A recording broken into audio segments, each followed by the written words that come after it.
Hello everyone, welcome to our AWM grad student seminar.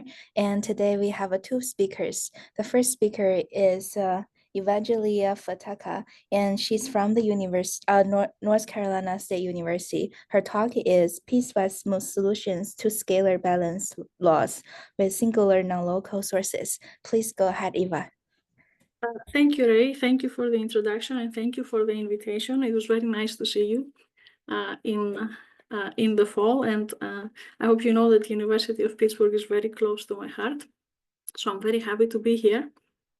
And let me start by saying that this is joint work with my advisors, Dr. Botshu and Dr. Nguyen, and also Dr. Skino, who was a postdoctoral researcher here at NC State, and now he's an assistant professor at the University of Warsaw in Poland.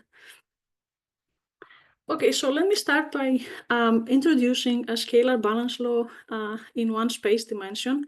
So this is the equation for it. We have u sub t plus f of u sub x equals g of u, where u is our state variable, f is a smooth and strictly convex flux, and g is the singular integral of convolution with a kernel k, that has the properties, first of all, being non-local as an integral operator. It is also singular because the kernel k is singular along the diagonal x equals y. And generally, the convex flux, the strictly convex flux f is nonlinear. So these are some of the properties of the problem that we're trying to study. And as it is usually done in applications, we will proceed our analysis under two assumptions. First, that the kernel k is in C2 except at 0, and it can be decomposed in two parts. The first part or the second part is integrable, and the singular part is odd. And second, k together with its first and second derivative satisfy this type of estimates. Now we need this because these two assumptions will guarantee that g is a continuous operator from L2 to L2. And please let me know that special cases of the equation that we'll study are the Forman-Whitham equation, the Burgers-Poisson, and the Burgers-Hilbert equations. Note that I use different color just to indicate that these first two equations do not have the singular part in their kernel, so they only have the integrable part. So their g is continuous from L1 to L1. The Burgers-Hilbert is the case that has the singular odd part and is more difficult to study. We're trying to generalize this analysis so that we cover all these types of equations under our umbrella. And before presenting to you our first result on this topic, I would like to spend a couple of minutes just to tell you some history, what has been done for the Burgers-Hilbert equation. Okay, so,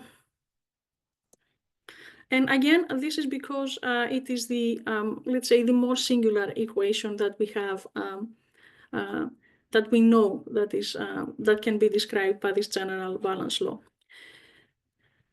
Okay, so the Burgers-Hilbert equation, which is the equation that you see here in the middle, was introduced in 2009 by Bielo and Hunter as a model for nonlinear waves with constant frequency.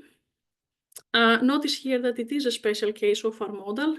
F of u, the convex flux, is u squared over 2 in this case, and the singular operator, which now we call g, is the Hilbert operator, which you see has the exact same form as before, only that now the kernel k of x is 1 over pi of x. So again, it is singular along the diagonal x equals y. Now, since then, there have been many people that work on this equation. I'm just gonna, before proceeding, I wanted to say, so we're generalizing this equation, but still this has some good properties. One is that it is a linear isometry on L2, which is something that we will not assume in our analysis.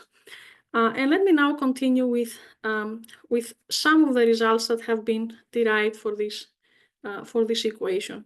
So a year later, in 2010, Castro, Cordoba, and Gancedo showed that this equation will lead to formation of singularities even if we start with smooth data. So that is one of the first results that we came up with. And so knowing that, in 2012, Hunter and Ephraim were able to prove the local existence and uniqueness of smooth solutions, and also the maximum time interval that these solutions remain smooth. So we have a local result in space and in time. And so then the interest turned into what happens globally. So in 2014, Bressan and Nguyen were able to prove the global existence of entropy-weak solutions to this equation, and also a partial uniqueness result in the specially periodic case. Uniqueness in general remains an unresolved issue. So even in this special case, so also for us, when we will study the global existence, we will have a problem of the same type in showing uniqueness. But at this point, we know that, so we know there are going to be singularities. We know until when the solution is smooth, and we know what happens globally, but we don't have how to say, we don't have a description of what happens around the singularities. So that was the next thing that people worked on. Bressan and Zhang specifically were able to show existence and uniqueness of piecewise continuous solutions with a single shock to this problem, but with a case of a very special set of initial data that have this form here. The initial data are of the form phi of x, where phi of x is explicitly given by this formula, is 2 over pi x log x for x near the origin. So a very specific initial profile, and we will see why they chose this. Plus W bar of x, where W bar is in H2 except at 0, and has a downward jump at 0. So with this, they were able to show that there exists a unique solution that has the form phi of x minus y of t plus w of t comma x minus y of t, where y of t denotes the location of the shock. And this is the work that we have generalized, and I'm going to present to you today. So we will come back to this result again. But before going to that, let me just show you one more result about this equation. So in 2021, Yang was able to explicitly compute the blow-up profile. So that was also one of the recent results. Again, this is not extensive. There are many more papers on this. I just wanted to show you some results about this equation that is really the how to say, the past of our problem, in a sense. And now I'm going to move to our work. So we're going to go back to the general equation, the general balance law. So we have, again, a general F, no formula. We just know it is smooth and strictly convex, and the singular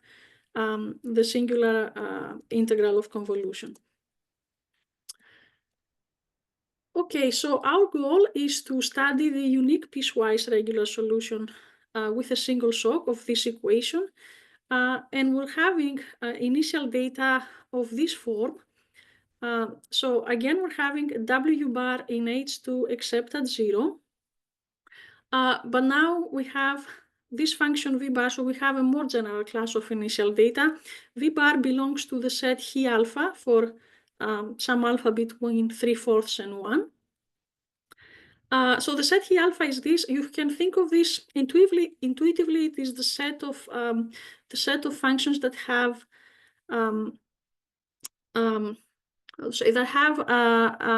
an arbitrarily large derivative as x goes to 0 and behave like x to the alpha. And please let me know here that alpha is the lower bound on alpha, the 3/4, is sharp within our analysis, but it is not. It might not be optimal.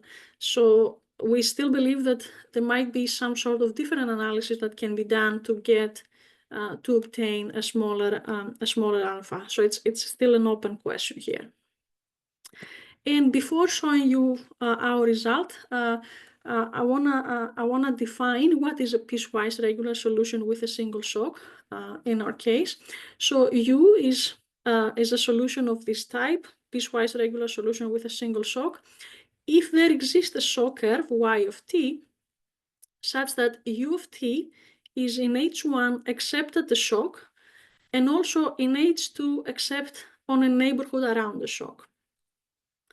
The second condition is the Rankin-Hugoniot condition. So we need the derivative of y to be equal to this ratio where u minus of t is just the limit of u of t comma x when x approaches y of t from the left.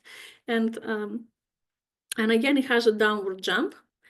And finally, along every characteristic curve x of t, du dt equals gu of x of t. So the solution satisfies satisfies our system, satisfies our equation. So with this, we're able now to state our theorem.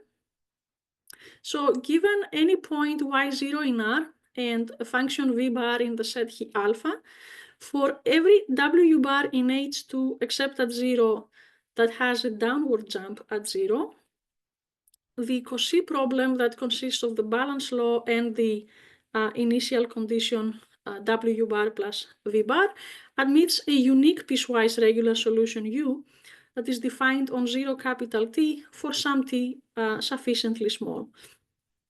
And we also know that around the shock it is locally Lipschitz, and we also have an estimate for the time derivative of this solution. Now, in the next few minutes, I'm gonna try to talk about the main steps of the proof, the strategy to prove this theorem. So the first thing that we do in order to prove this is that we shift the space coordinate. We replace x with x minus y of t, so that in the new system, the shock is always located at the origin. Note that no symmetry is implied here. We just do this for computational convenience. Now, in this new coordinate system, oops, okay, in this, yes, okay, sorry, it skipped the slide. So now in this new coordinate system, the Cauchy problem writes in this form. So we have a small change here, but nothing to worry. And the key to solve this problem is to write the solution as the sum of two functions, specifically w of t comma x plus phi w of t comma x. Well, let me tell you that w is in H2 is the more regular part of the solution, and phi w is the irregular part, is the so-called corrector term. As you see here, it has certain properties. So first of all, it is 0 when x is 0 for all time. It also depends on this initial jump here, and also on the difference between the speed of the characteristic and the speed of the shock curve. And let me tell you actually what it is. So in our case, I'll probably skip most of the details, but in our case, this corrector term ends up being this piecewise function. So we have, well, it is the same, I would say that it's a similar formula for x less than 0 and x greater than 0. But what this function is going to do actually is going to cancel the irregular part of the solution. That's what it does.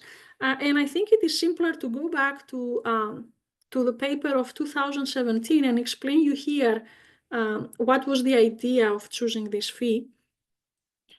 Or phi w in our case. So in this paper, so we're looking at the special case of our system. As we said, we also have this phi as the initial profile instead of v bar. And now if we do the same analysis in this equation, so if we shift the space coordinate, we're going to have a system that looks like that. And if we expand the terms, we're going to notice that the terms that I have in red here have have a leading term that it is singular. And once we chose phi, so this is why they chose this initial profile, because when they choose this specific initial profile, this singular part, so to say, leads to an important cancellation. So we had the same motivation, just a more complicated function. That's all it was there. Okay, so as we said, this VW term, which don't get me wrong, it's not easy to choose, and it affects many things. But it is once you choose it correctly, it really takes care of the, as I said, of the singular part of the solution, and then we can focus on the more regular part of the solution, the one that is in H2, and solve for this. So now this remaining component W solves this equation where, again, A and F look complicated, but what is important to note is that they do depend, of course, on F and G that we started from the beginning, but they also depend on phi W, so they really depend on the corrector term that we choose. So every time, like if you realize you make a mistake, you have to go back and really changes your system fundamentally. Okay, so now our goal is to construct solutions, like to solve this problem, okay, with initial data in H2. The initial data should satisfy these two conditions. This shows that there is an initial downward jump. We call it that has a size of 3 delta 0. And also initial data are in H2. Okay. Now, right, so before showing you the next steps, let me kind of give you a picture of how the solution is going to go. So this is the system that we want to solve, and we want to obtain the solution W.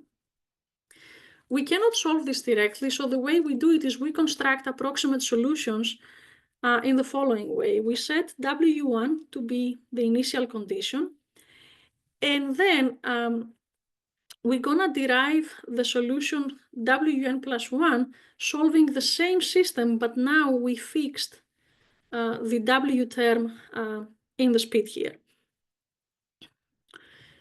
And the induction argument, so we're doing it by induction, the induction argument requires two steps. First, we need to show that the H2 norm of the Wn plus 1 is finite, so Wn plus 1 is in H2.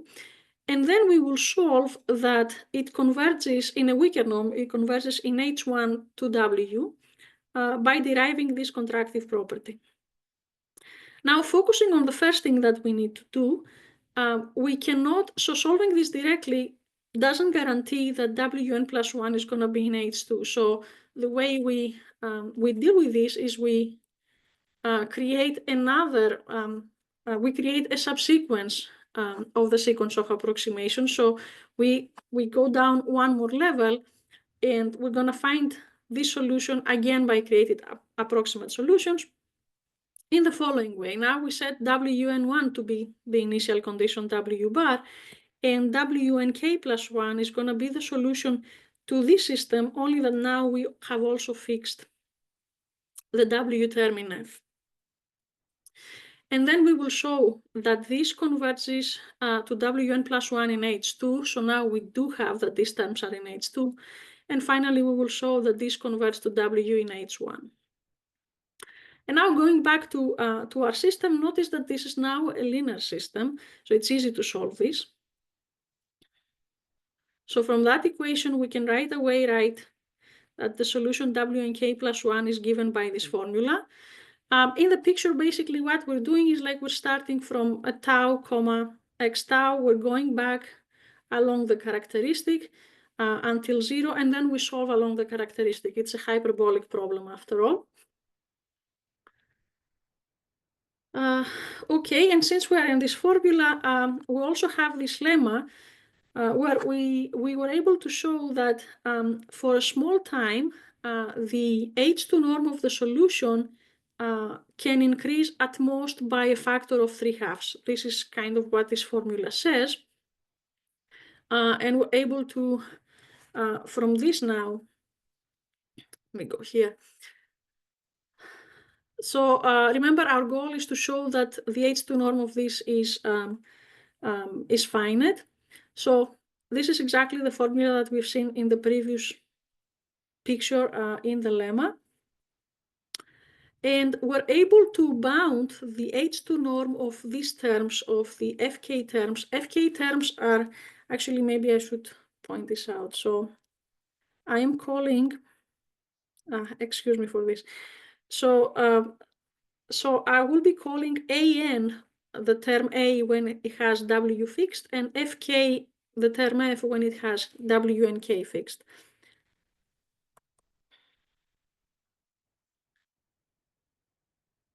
Okay, so from here, it is easy to show that this is in H2, but with one catch, we need first to bound this term, and this is difficult to bound. So if you remember from the system, we said A and F are complicated. We show on what they depend, but we do need to have bounds on all these terms and their differences in order to get to a bound to F.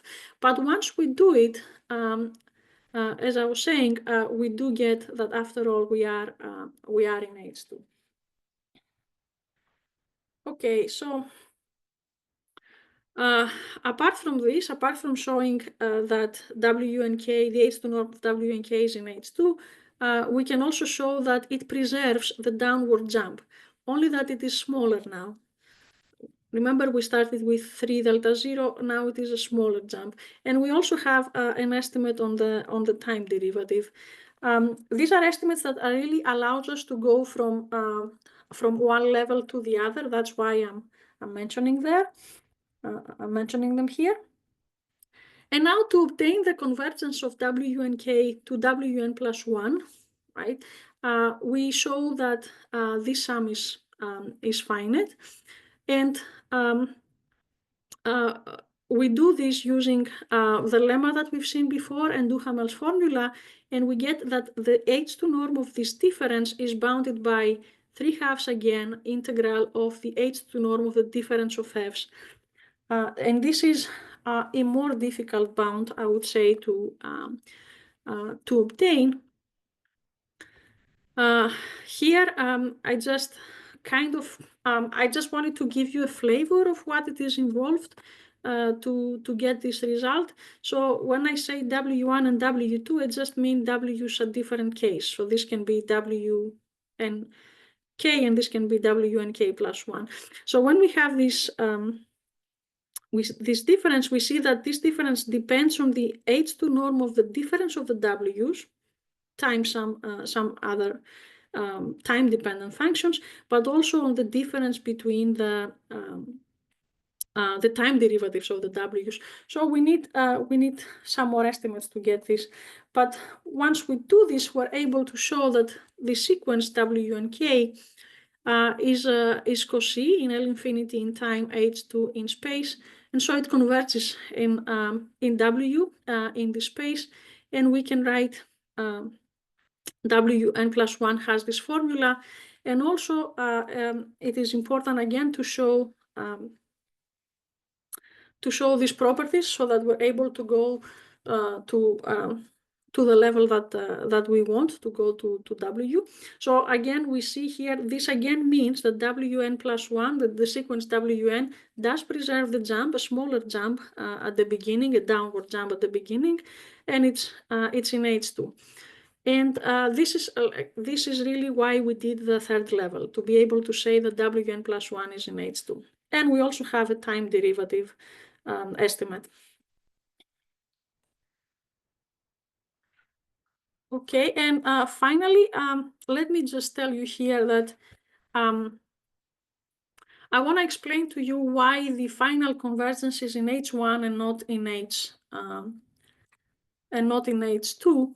So here I wrote the W and K and W and K plus 1. So think of this as solutions to the very to the second level, to the last system that we've seen already. And here I show you what each of these terms is solving. So W and K plus 1 solves this equation, right, where W and K is in F.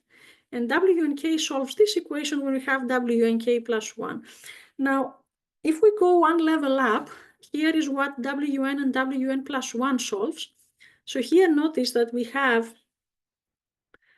I mean, of course, these are different W's, but remember, we do have an estimate on the difference of F's with different W's. We did this before. But here, when we wanna bound this difference, we will have to subtract. And unlike here AN is just it's a common factor, right? So it's gonna be the difference of these two plus AN of this times the difference of these two. And so basically all the estimate is based on the difference of the F's. Here though, AN and AN minus 1 is not a common factor. So in order to bring ourselves to a similar situation, we need to add and subtract some terms. And there the corrector term is going to appear, and the corrector term is not in H2. And this is why we need to show convergence in H1. Okay, so how we show this convergence in H1? Well, we are able to show this contractive property. So we're showing that the H1 norm of the difference of two W's is, well, less than or equal a constant that is less than 1 of the H1 norm of the difference of the previous W's.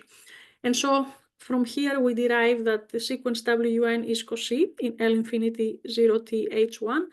And so it converges indeed to a function W in the space. And also again, the initial downward jump is preserved, and now W, the H1 norm of W is less than or equal M0. And of course, before I finish, let me just say that although we are able to show convergence of Wn to W in H1, W is really in H2.